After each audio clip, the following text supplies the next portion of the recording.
Bienvenue sur Africa 24 dans cette nouvelle édition du QG News. Voici les titres de l'actualité. La formation d'un comité de consultation en Libye. Il sera composé de plusieurs membres du Haut Conseil d'État et de la Chambre des représentants. Le but, établir une base constitutionnelle en vue des prochaines élections. L'adoption de la déclaration de Kigali par les 54 États africains, un texte adopté lors du 8e Forum régional pour le développement durable. Ce document encourage ainsi les pays à accélérer la réalisation des ODD dans le cadre de l'agenda 2063 de l'UA. Et puis la première édition du marché de la femme artisane au Congo, un événement placé sous le thème artisane congolaise et créativité féminine. Les détails à suivre dans ce journal.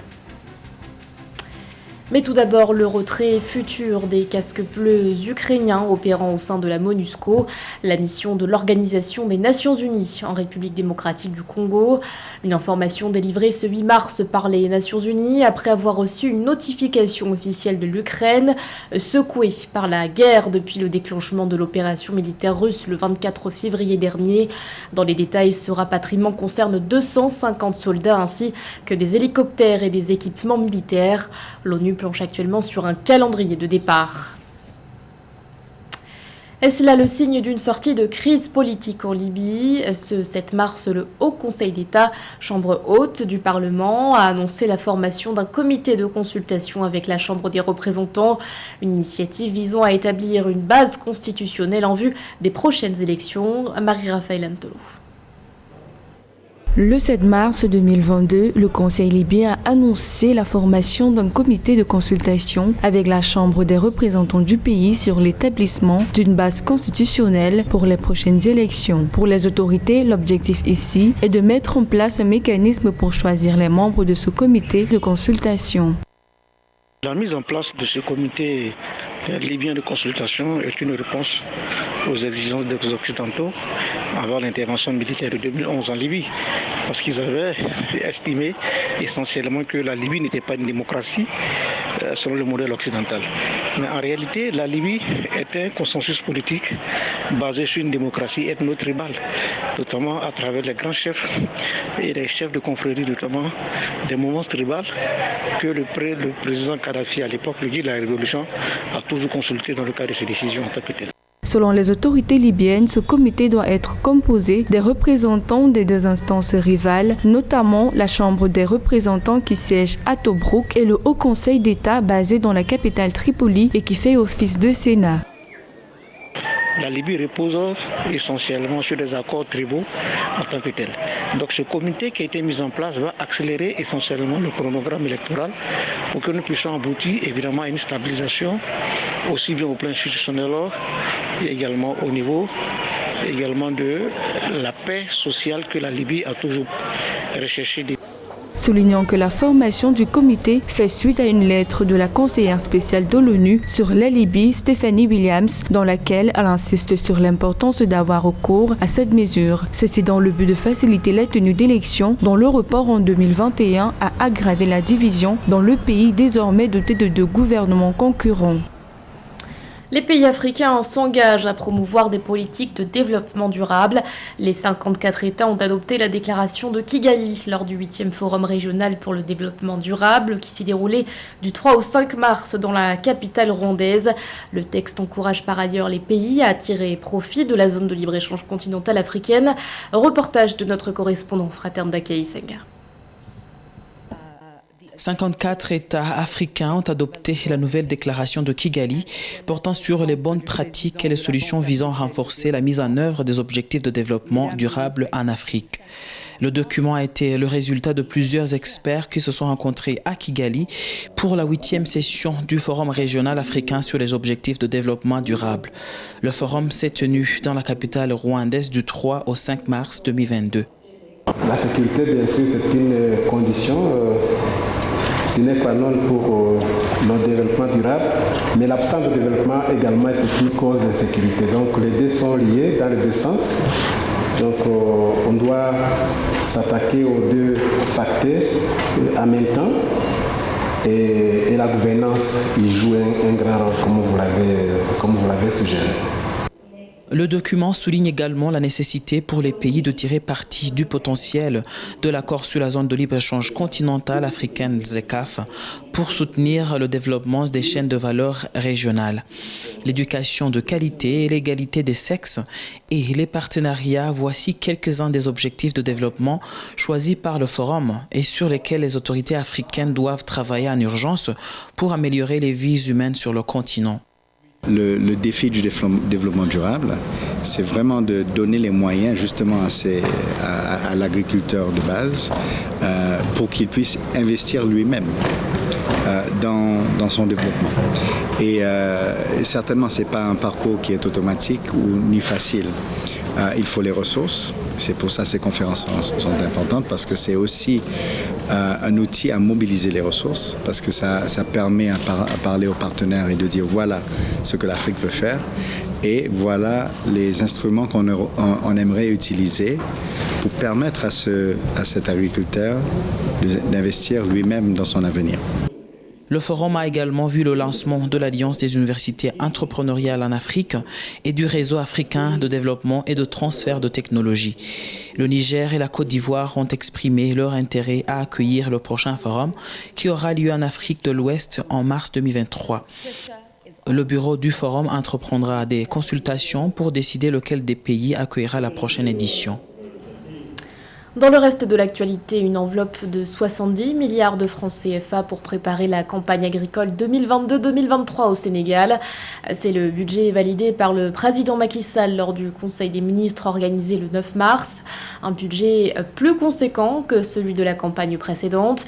Dans les détails, 41 milliards seront notamment dédiés aux engrais et 12 milliards aux semences d'arachide.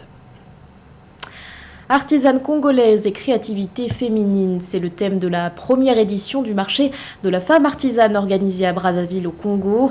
Le marché qui a ouvert ses portes ce 9 mars est organisé par l'Agence nationale de l'artisanat du ministère des PME. Reportage de notre correspondante Marie-Raphaël Antolo.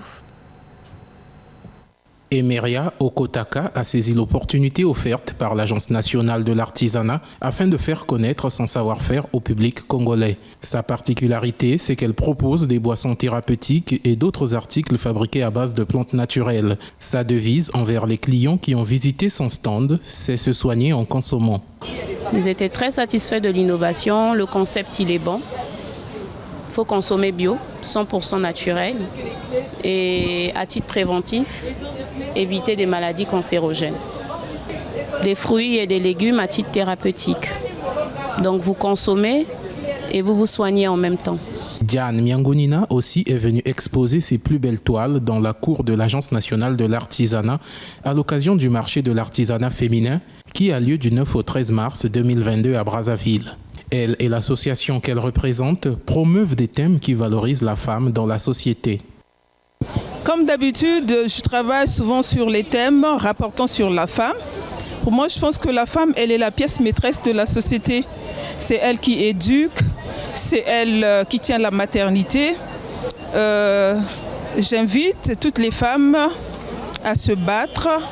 J'invite toutes les femmes à relever la pente.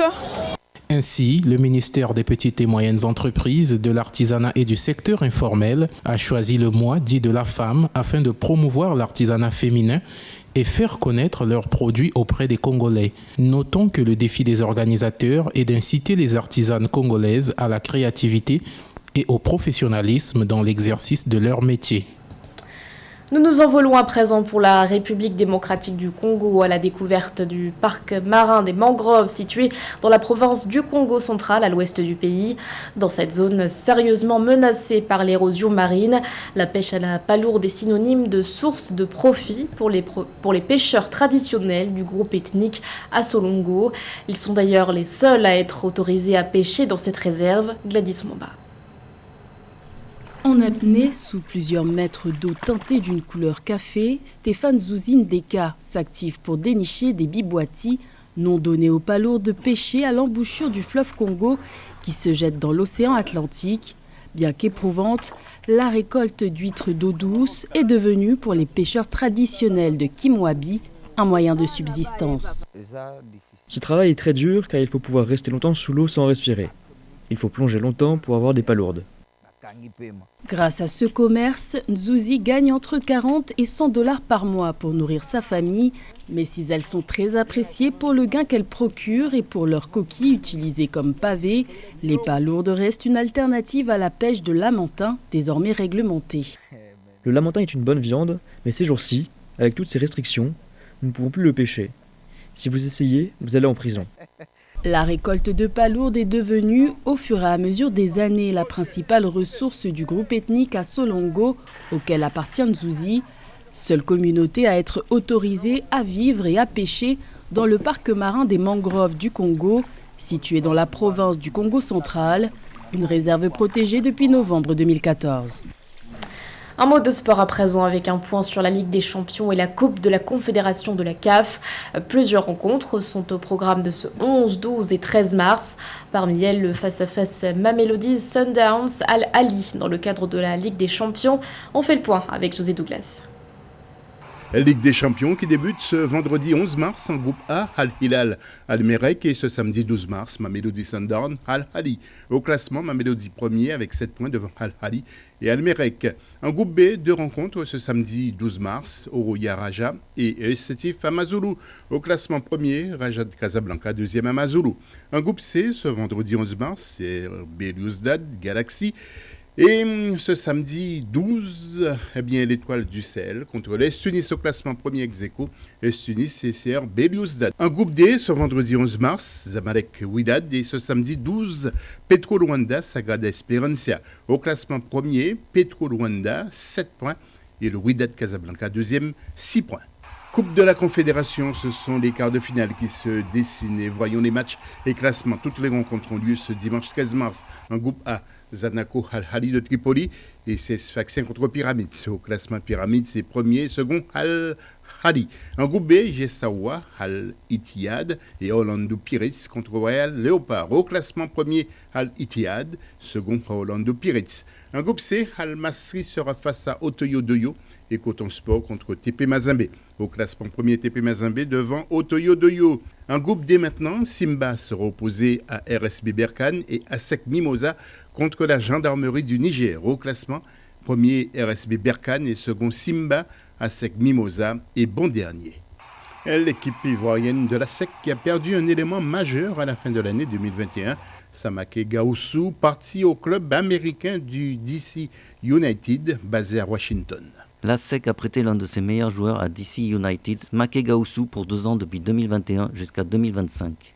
Gausu, arrière latéral formé à l'académie de Mimosif, comme situé à Solbeni, à Abidjan. Nous avons identifié Gausu comme un talent prometteur avant la saison 2021 et nous étions impatients de le prêter en vue de le faire signer pour le DC United. ASEC devrait l'emporter ce dimanche à domicile, sauf faux pas. Ce journal a été réalisé par l'ensemble de la rédaction. Merci de votre fidélité. L'actualité continue sur Africa 24.